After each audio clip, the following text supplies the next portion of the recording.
دوستو، سوال ہے کہ کس صورت میں یعنی کب نماز کی حالت میں جب نماز پڑھتے ہیں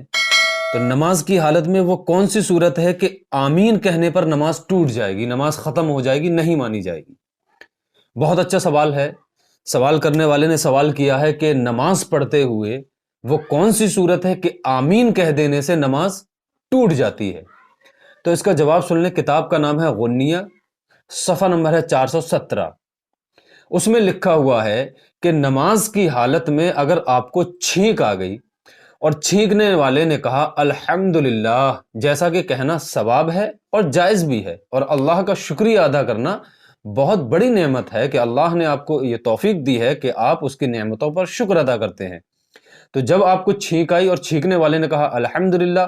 تو برابر کسی نے سنا تو اس نے چھینک کے جواب میں کہا الحمدللہ، سننے کے بعد کہا یرحمک اللہ، اور پھر پلٹ کر جس کو چھینک آئی تھی اس نے پلٹ کر آمین کہہ دیا، تو اب اس آمین کہنے والے کی نماز ختم ہو جائے گی، نماز ٹوٹ جائے گی۔ اس بات کو یاد رکھیں کہ نماز سے باہر آپ نماز نہیں پڑھ رہے اور آپ کو چھینک آئی اور آپ نے الحمدللہ کہا اور جواب میں سننے والے نے کہا یرحمک اللہ، پھر آپ نے آمین کہا، تو کوئی حرج نہیں، آپ کو اجر و ثواب ملے گا۔ لیکن بحالت نماز آپ کو چھینک آئی اور آپ نے الحمدللہ کہا اور آپ کے پاس جو مقتدی ہے اس نے یہ کہا یرحمک اللہ اور اس کے جواب میں آپ نے پلٹ کر آمین کہا، تو نماز کی حالت میں اگر آپ نے یہ عمل کیا تو آپ کی نماز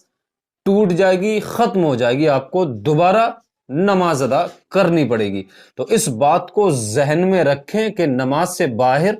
آمین کہہ سکتے ہیں یرحمک اللہ کے بدلے میں، لیکن بحالت نماز کی حالت میں آپ کو چھینک آئی اور آپ نے الحمدللہ کہا، سننے والے نے یرحمک اللہ کہا، آپ نے پلٹ کر آمین کہہ دیا، تو یاد رکھیں آپ کی نماز ختم ہو جائے گی، ٹوٹ جائے گی۔